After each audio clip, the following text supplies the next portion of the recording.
Continuamos en Proeconomía y Finanzas y seguimos conversando con el economista Luis Rojas. Luis, te quería consultar uno de los temas que también me parece importante señalar cuando hablamos de deuda pública es que justamente estabas diciendo, hay un alto componente en bonos soberanos, también tenemos un componente importante de los préstamos de organismos multilaterales. Prácticamente líneas más, números más, números menos, el 90% de la deuda paraguaya está en dólares americanos. Esto nos expone muchísimo también a lo que es el tema del tipo de cambio, o sea, es un riesgo adicional a los niveles de deuda que ya viniste comentando. Así mismo es. La deuda mayoritariamente está en dólares. El dólar es una moneda que lógicamente Paraguay no influye, no maneja la cotización. El tipo de cambio está dado por la dinámica de la economía mundial y de la política monetaria norteamericana. O sea, es una variable externa para nosotros.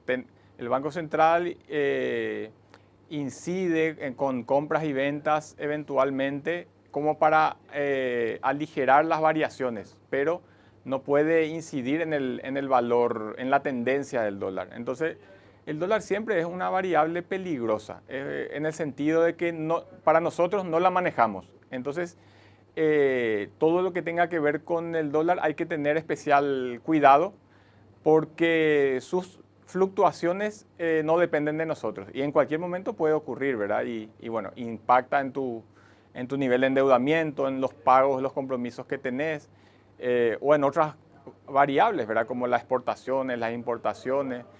Entonces, es un aspecto a tener en cuenta porque Paraguay tiene una economía muy vulnerable a la economía mundial. O sea, nosotros no tenemos mucha solidez económica porque dependemos de muchas variables externas. Una es el dólar, otra es la demanda internacional de bienes, que también es externa, digamos, no definimos nosotros.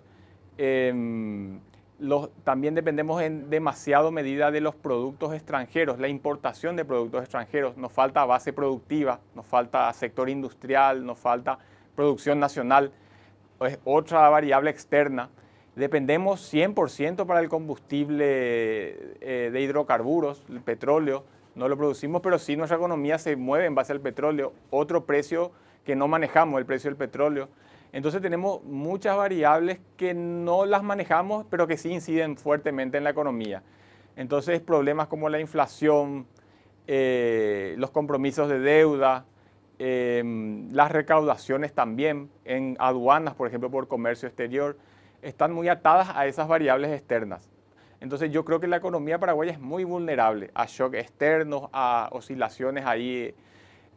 No tenemos esa fortaleza interna. Nuestro mercado interno es pequeño, no es fuerte, no tenemos una población con alto nivel de consumo, no tenemos una matriz productiva diversificada que genere realmente una producción diversificada y con valor agregado. Entonces, en ese marco de alta vulnerabilidad es donde el dólar también suma un poco a esa característica, ¿verdad? Y nos vuelve vulnerables, ¿verdad? O aumenta nuestra vulnerabilidad hacia afuera y deberíamos tener políticas para reducir esa vulnerabilidad, porque la economía mundial está sujeta a oscilaciones. Si no es la guerra en Ucrania y Rusia, es la pandemia, es el precio del petróleo, es el conflicto entre China y Estados Unidos. O sea, venimos de sacudidas importantes geopolíticas, económicas, y eso se va a proyectar. O sea, ese es el escenario para los próximos años. No estamos entrando en años de tranquilidad. Hace poquito nomás teníamos la noticia de quiebra de bancos en Estados Unidos. Estamos entrando en un escenario de una economía muy turbulenta, con muchos problemas, y nosotros tenemos que prepararnos para ese escenario, ¿verdad? Y una manera es identificar esos puntos débiles que tenemos, donde presentamos más vulnerabilidad y desarrollar capacidades propias, ¿verdad? Yo creo que la deuda es una entrada de este tipo de desequilibrios, de vulnerabilidad que hay que reducir, ¿verdad? Y una manera sería generar otras fuentes de financiamiento y no tanto recostarnos en el endeudamiento fácil como ha sido la política de los últimos 10 años, ¿verdad? Luis, hablando de la economía paraguaya un poco más en líneas generales, ya estuviste mencionando varias de las características que vos notás, de repente los desafíos que tenemos también como economía, pero ¿qué pasos te parece que tenemos que dar para tener justamente una actividad económica más sólida, con un crecimiento más sostenible y que también esto se sienta en la ciudadanía? Porque tenemos buenos números macro en líneas generales, pero de repente el gran cuestionamiento que siempre se tiene es cómo derramamos esto hacia lo micro. En economía, en nuestra economía paraguaya, son tantas las tareas pendientes, lo que se puede hacer, lo que hay que hacer, lo que hay que corregir, que a veces uno no sabe realmente por dónde empezar. Eh, Uno mira al Estado y sí, el tema tributario hay que corregir, el tema del endeudamiento hay que corregir, el tema de la inflación está amenazando, el aumento de precios. Sí, hay que hacer el tema de la corrupción, del mal gasto público. Es vital corregir eso, eliminar eso, ¿verdad? Esa sangría que se da en los recursos públicos. Uno mira el tema del transporte. Paraguay tiene que transitar hacia una electrificación del transporte, tiene que dejar de depender tanto de los hidrocarburos que no producimos, y si tenemos electricidad podríamos electrificar el transporte público, podríamos tener trenes, los buses podrían ser también a electricidad, o ver otras fuentes de energía. Ahí hay una enorme tarea y oportunidad para el país. Em, en materia productiva, la misma cosa, tenemos un modelo de agroexportación de pocos productos, no diversificados, básicamente commodities, y nosotros necesitamos diversificar la matriz productiva, que haya mucho más diversidad de producción y que eso esté vinculado con industria nacional, industrializar la materia prima agrícola, ganadera, y exportar con valor agregado. Esas son algunas de las tareas, pero creo que necesitamos tener un proyecto país antes de todo eso. O sea, tener una visión de qué país queremos, qué economía queremos. Creo que gran parte del problema nuestro pasa por que no tenemos proyecto de país. Como sociedad, como clase política, incluso como empresariado, no hay una visión de Paraguay.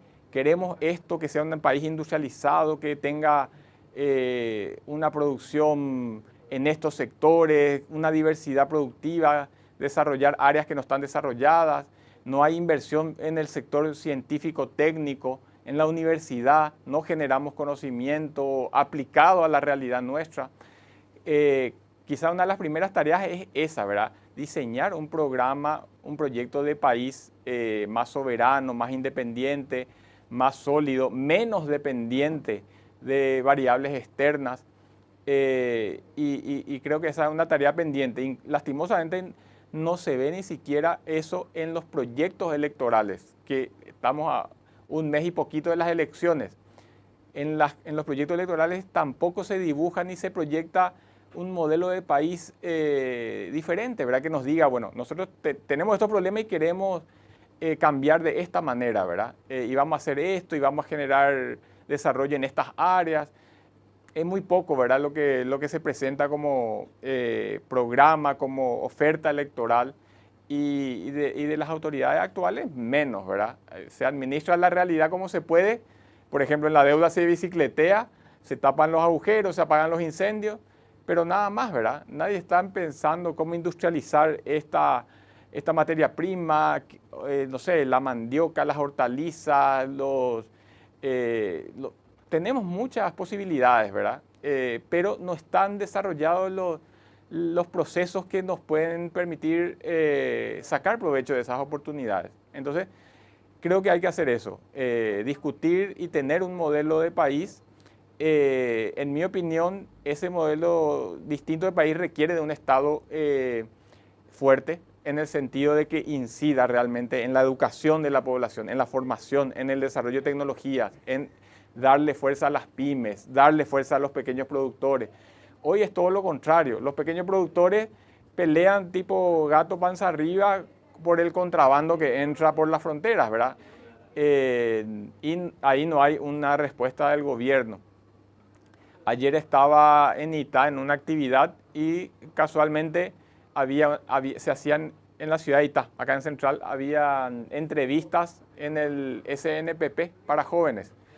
Se estaban haciendo entrevistas. Yo he visto una fila de 6 cuadras, una fila de 6 cuadras. Habrá habido casi 2.000 jóvenes en esa fila en Itá que buscan trabajo, que están buscando empleo, ¿verdad? Y de eso a lo mejor 50 consiguen algún tipo de empleo a través de esa entrevista.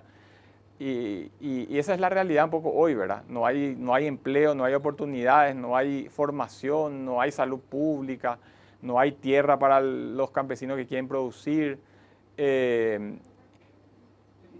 no hay respuesta a las demandas sociales, no hay proyecto de país.